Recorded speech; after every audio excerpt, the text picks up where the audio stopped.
with the latest on the corporate front, all the market trends, expert opinion, and sound business advice. It is your unique window into the business world, direct from the heart of China.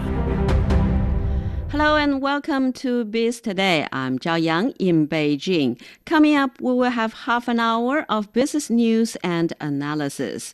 On today's show, Chinese stocks are gaining more popularity among foreign investors. What has made it? And the U.S. stock market has been experiencing volatility. Is there growing divergence in the outlook for the world's two leading markets? And now let's begin with our top story. Chinese stocks have become a hot item for a lot of foreign investors.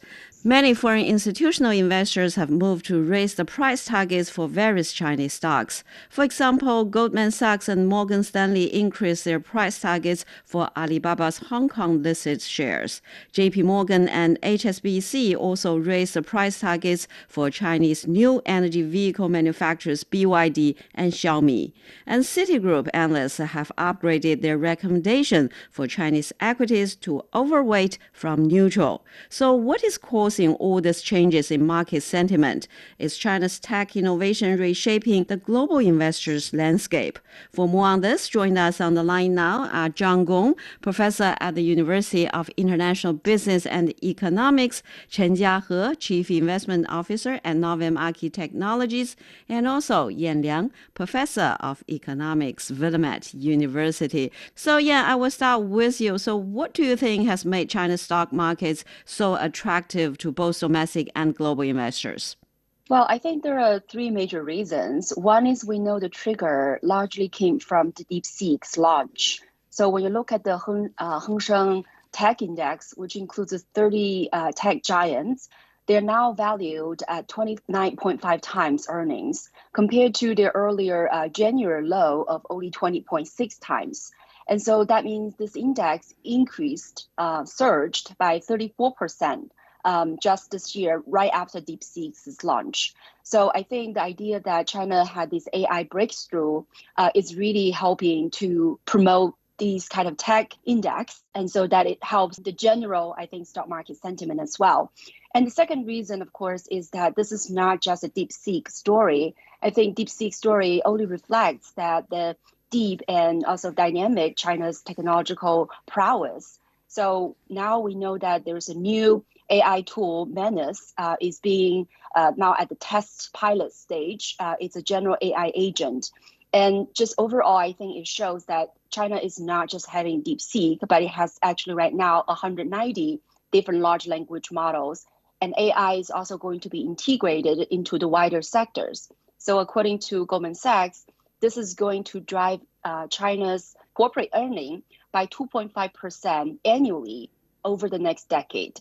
So it's an AI story, but it's also how AI is integrated into the economy that drive the momentum. And the third and last reason, I think, is that still the Chinese stock market, it's still very much underweighted in many of the global funds, their asset allocation.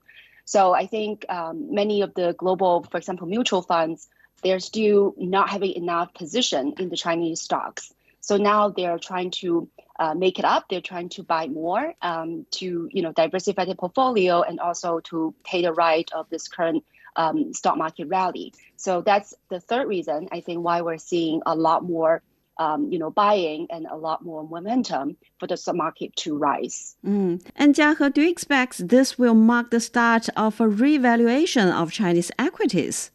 Well, actually, that is very possible. What we're looking at is that China's market will be fulfilled with potential opportunities, not only for the next few years. Well, it has actually got quite good opportunities in the past few years.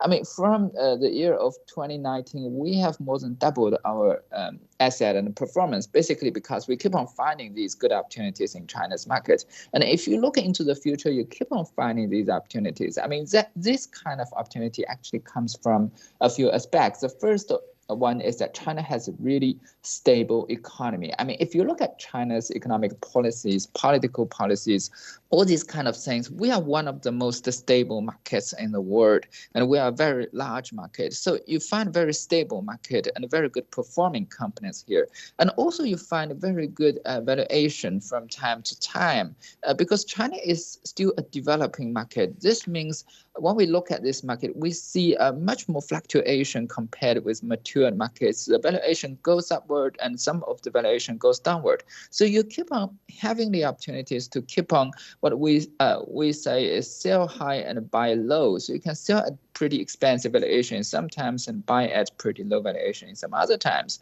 So keep on doing this, you get a huge amount of opportunity. I mean, that's the advantage of developing markets that well, in most cases, you don't get this in mature markets. And yeah, so Citigroup says Chinese equities are attractive even after the recent rally and citing DeepSeek's artificial intelligence breakthrough, the government support, and also the still cheap valuation. So what does this tell us about the importance of bolstering China's innovation, do you think?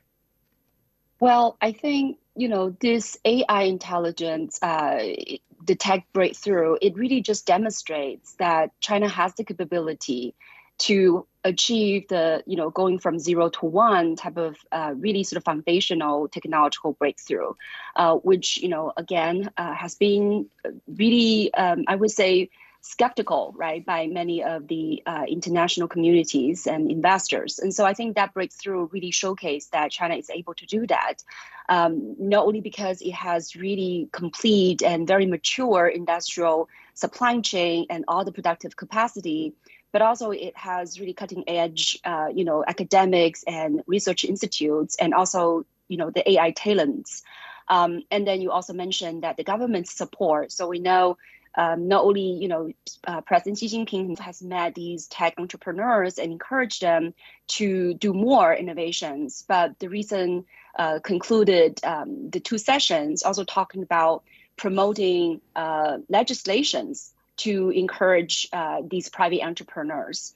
And then last but not least, we know that recently there has been a venture fund that has been announced, which basically pulls 1 trillion yuan, which is $138 billion funds, to carry out what they call the so-called carrier class initiative to target, AI, embodied AI, quantum computing, hydrogen energy, biomanufacturing, 6G, et cetera, et cetera. So this is a very important, I think, financing platform, the so-called patient capital, to really help with these, breakthrough technological innovations at the early stage. And then last but not the least, I think I also mentioned earlier that China's stock value are still relatively low, despite the recent rally. When you, for example, just compare China's Hang Seng Tech Index, which includes 30 tech giants, as I mentioned earlier, it is now valued at about 29.5 times. When you compare that to NASDAQ 100 index, right now is 32.2 times. And also, these tech stocks are still very much underweighted in many of the investment funds' portfolio. So that's why I think it presents a great opportunity for the global investors. So those are really, I think, the key to understand the stock market rally, but also the broader implications of the stock market rally. And John, actually, Ian mentioned the National VC Fund. How do you see the role of this new National VC Guidance Fund in supporting the development of the new quality productive forces? Well, it's a major development in my view. It looks to me it's like a sovereign venture capital fund, which is something no government in the world has ever done before.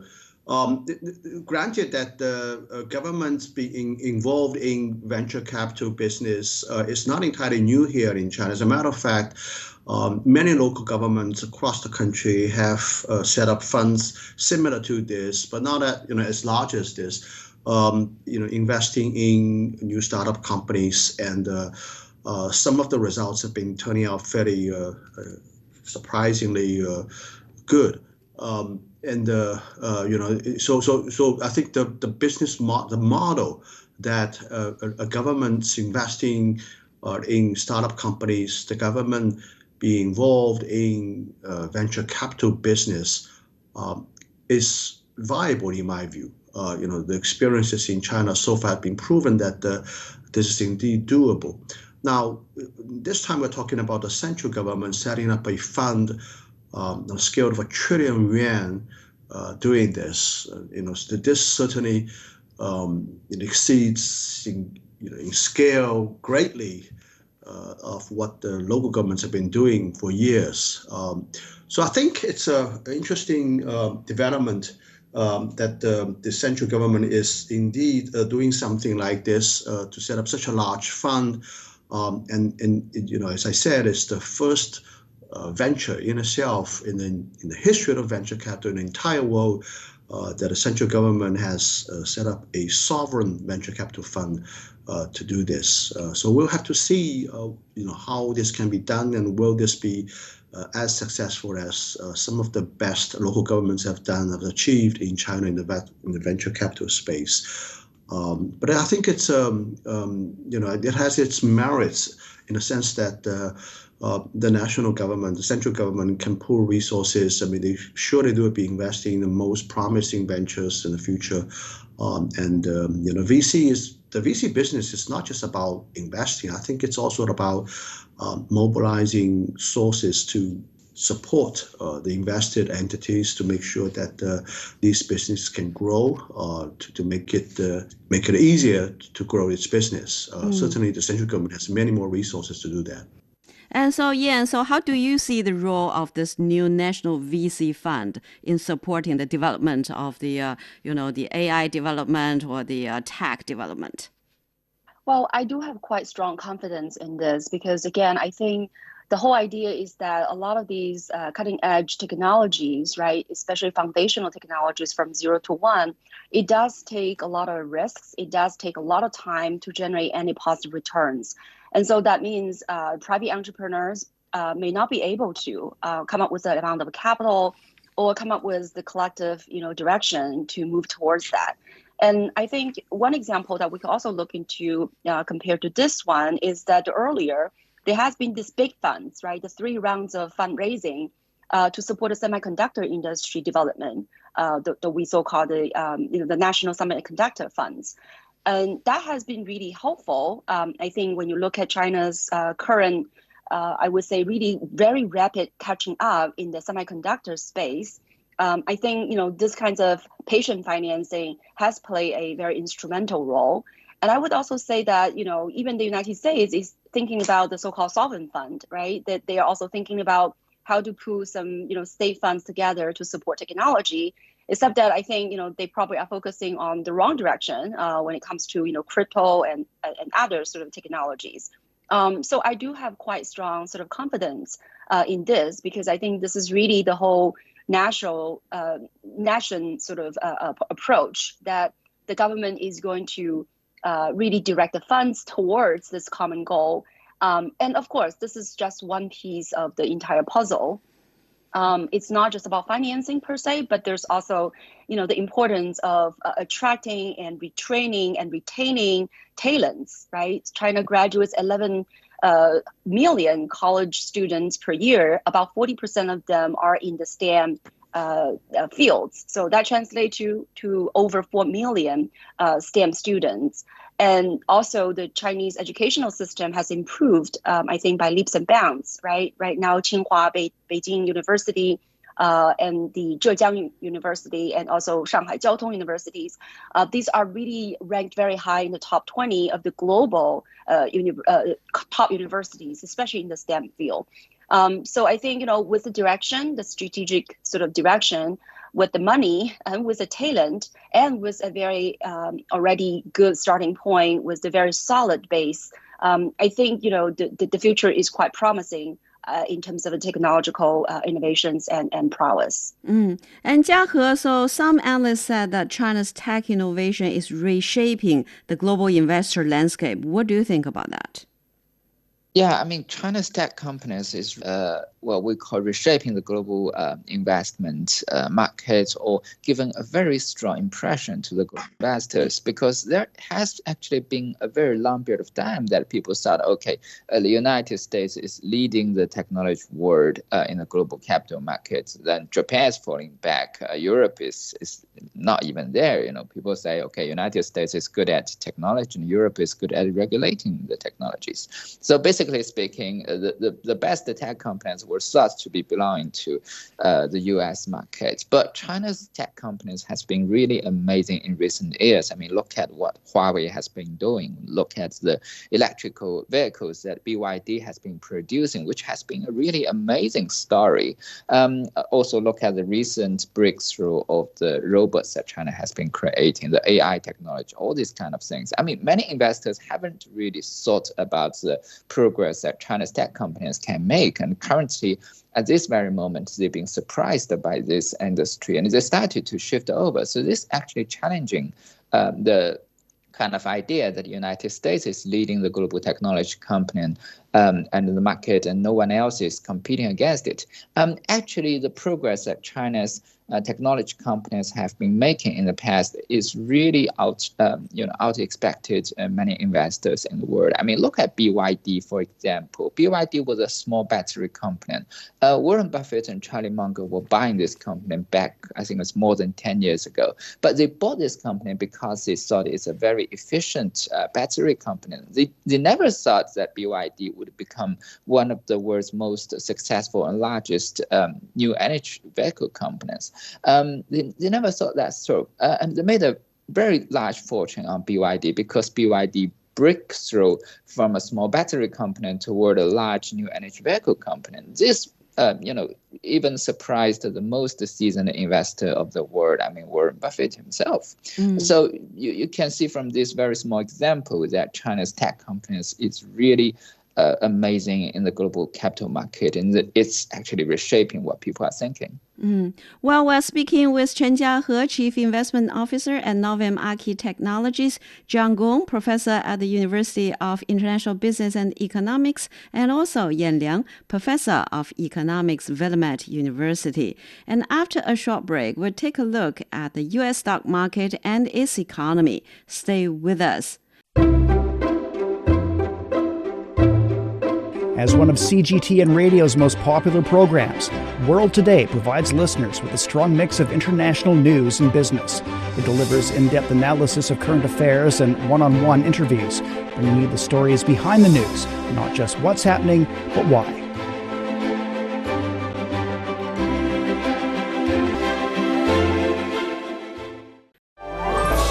Welcome. I'm Elaf Ellard, economics professor and member of the Data Science and AI Center at New York University, Shanghai. On the World Today program, you can find in-depth and impartial insight, as well as critical commentary on key trends in the Chinese economy, financial technology, business, and blockchain. To prepare for the world tomorrow, join me on World Today. You're listening to Biz Today. I'm Zhao Yang in Beijing. The U.S. stock market has been experiencing much volatility. Analysts at J.P. Morgan Chase, the largest banking company in the United States, said in a recent report that there was a materially higher risk of global recession this year because of U.S. policies. And Goldman Sachs has estimated that the chances of a recession for the U.S. this year are around 20%. So, so tell us, why are the U.S. stock markets experiencing so much volatility these days? Well, the main reason is because Trump's policies and the uncertainties with his flurries of policy announcements regarding tariffs and other matters. So what happened, I think this typical Monday stock market decline, the tumble, was because Donald Trump had a Sunday morning interview when the host was asking about is it possible that the U.S. is going to hit a recession. Donald Trump basically didn't deny the possibility and said he hated to make any prediction like that. And so I think that really got the market nervous. And so on Monday, when you look at all three different indicators of the stock market, they were all sliding down, and for the S&P 500, basically it went down from its February 19th peak, and it's down by about 10% at the worst time, and it shedded about $4 trillion market value. So that was a pretty significant change due to this kinds of policy uncertainties. And tell us, what is Wall Street's view on Trump's economic policies? Well, I think Wall Street is not convinced that the tariff is going to help the U.S. economy, especially Trump's tariff is not just imposed on, China, which was considered as a competitor, but also in very close allies like Canada and Mexico. And these countries also prepare to retaliate. So I think that in a way really creates a lot of disturbances in these corporations because they have a lot of businesses that are in Mexico and Canada. And then with the retaliations, it would also hurt their export business. Not to mention, again, the tariff with China, it's already put in place. So all of these, I think, in a way undercut the business prospect. Not to mention, Donald Trump has been really going back and forth. So initially, he talked about there will be a tariff on Mexico and Canada, and then he had a 1 month truce, and then he's saying he's going to put it back on, and then he's paused again. So there are just all these back and forth. The tariffs on steel and aluminum is the same thing. Donald Trump said he's going to put a tariff rate of 25%, but then very recently he said it's going to be 50%. So it's just a lot of these kinds of back and forth, and uncertainty is what makes businesses very difficult to do their planning when it comes to hiring, when it comes to investments. So I think that's the reason that I think the business community does not really like these kinds of policies and policy uncertainties. And John, so as Ian mentioned, perhaps the uncertainty over Donald Trump's on and off again, the implementation of tariffs. So how will Trump's tariff policy impact the U.S. consumers and inflation? Okay. Well, let me first also add one more perspective to what Professor Liang has just said.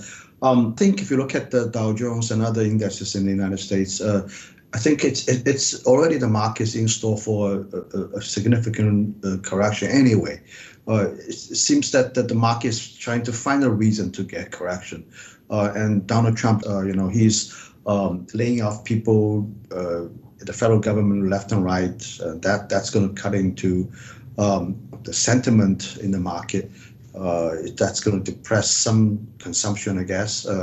A lot of people are looking for jobs these days and selling houses. And Goldman Sachs economists raised the chances of a recession over the next 12 months from 15% to 20%, naming Trump's economic policy as a key risk. So, Ian, could you elaborate more on that? And is the U.S. economy heading for a recession, or what are the major signs to keep an eye on?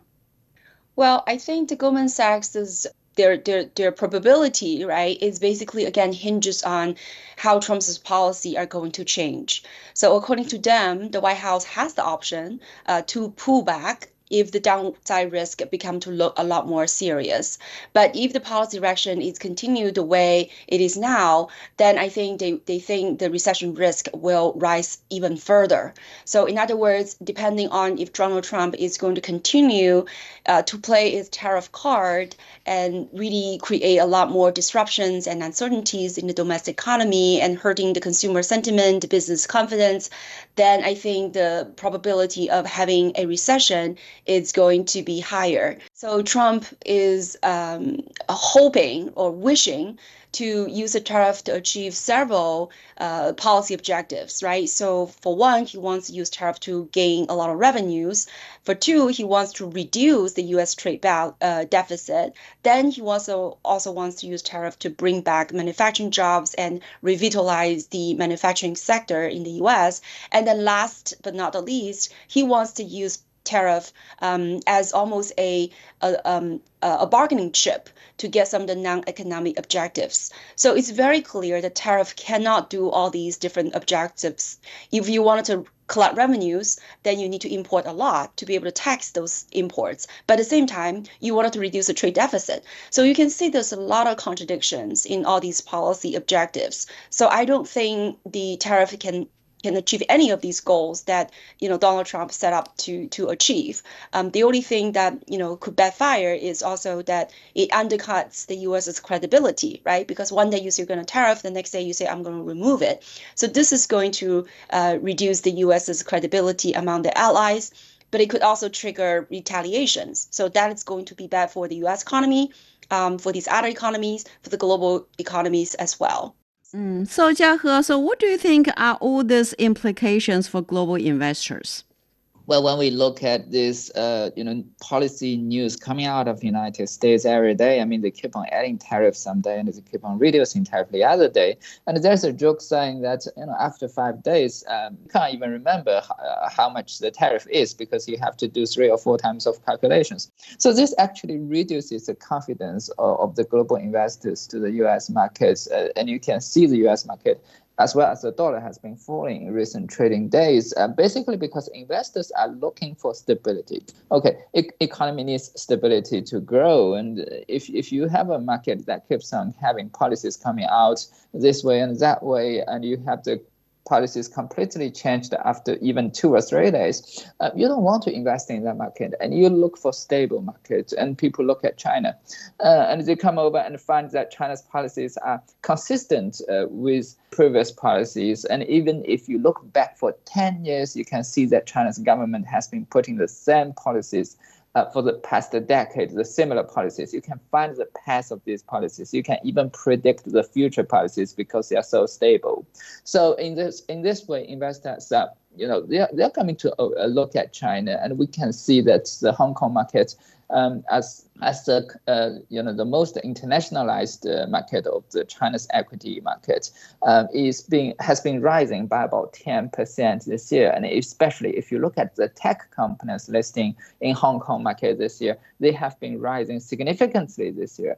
People get about 100% return within just 2 or 3 months' time. So it's really amazing. I mean, the capital are really, the global funds are really coming to China.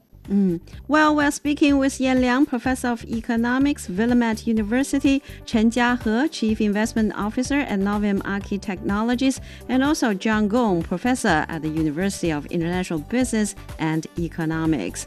And that's all the time we have for this edition of Biz Today. I'm Zhao Yang in Beijing. Thank you so much for listening.